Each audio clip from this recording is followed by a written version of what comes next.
And it's interesting when so many people say, you know, you're not the same person I'm married. It's like, well, I hope not. Let's get some questions. I love this question, so I'm just going to Nice. hit you with it. Let's do it. All right, this is from YouTube from last week. Okay. Hey, Tom, love what you're doing with relationship theory.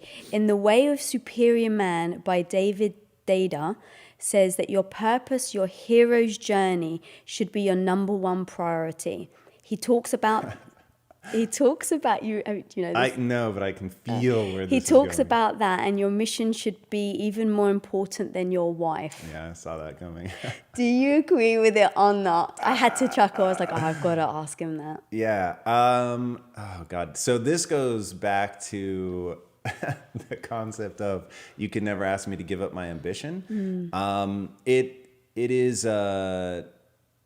It's one of those things that is inextricably tied up in the person. And so the relationship wouldn't be able to survive somebody saying, hey, like you should stop being ambitious or you should stop your quest for self-mastery. The moment they ask you to give that up, like one, if they were to ever ask you to give that up already, just the relationship would be in a super weird place because that is such a dangerous thing to ask somebody.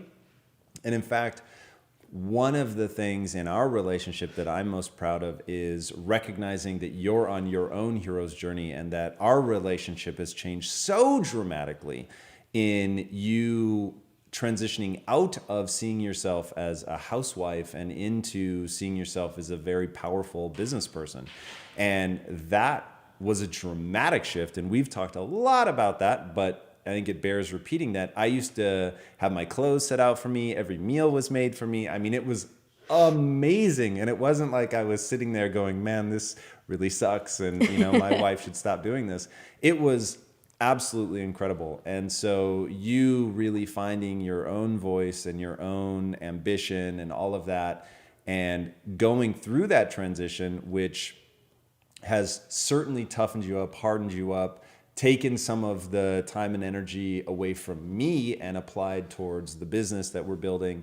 And it's really been in stages, right? So first it was Quest, and then now this. And it's going through that. I recognized in real time that to ask you to give that up for me would be just as crazy as you asking me to give it up for you. So I think one of the most fundamental things to choosing wisely in your partner is somebody who gets that, somebody that wouldn't want that, somebody who sees all of that as fundamental to the power and potency of the relationship. And so, yeah, it's in some way is the notion of self-betterment, of being your own person. Is that the ultimate thing? I guess, but it's like, it's also such a foundation, such a pillar of any relationship that you don't need to ever make somebody choose between the two. And then if,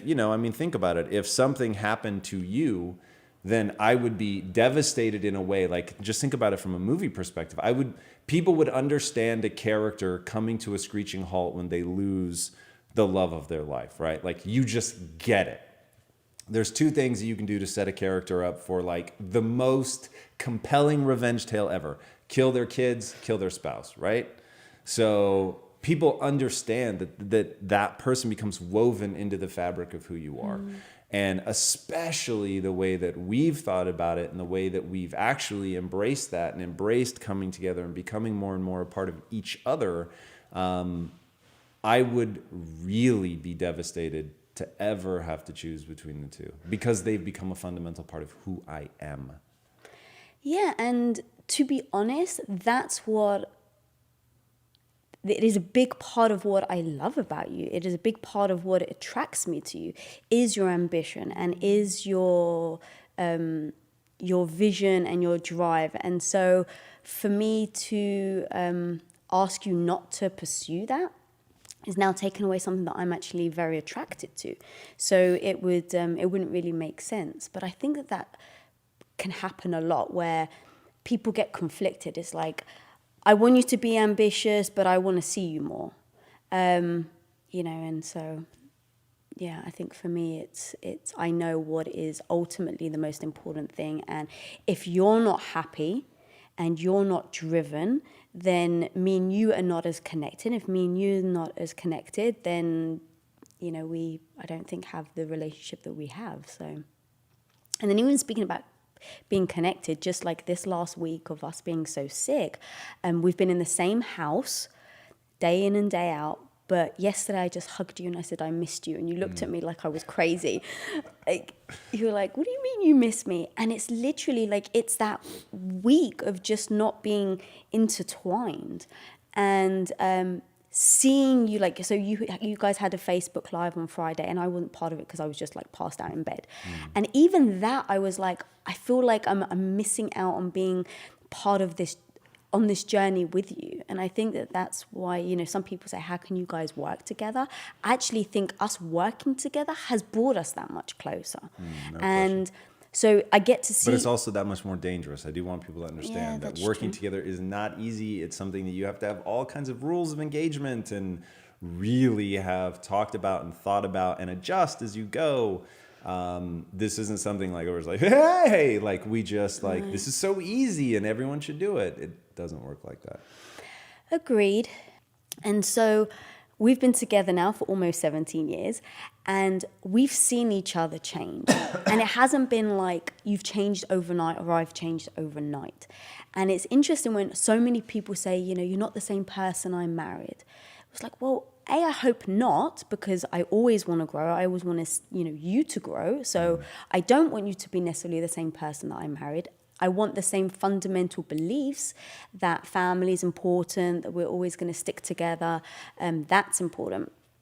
But changing every day, like it happens so slowly that if we didn't work together, I don't know if I would have seen those monumental steps and those, like, there's certain moments in our lives that I think everyone has where you're like, oh, that felt like a turning point. And a turning point for you, I was there to witness. A turning point for me, you were there to witness. And I don't know, we've really bonded over those things.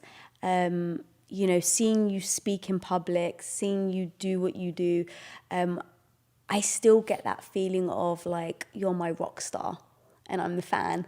I love it. I really do. But I get that little giddy feeling inside. And I see that almost every day. And so I love being a part of that.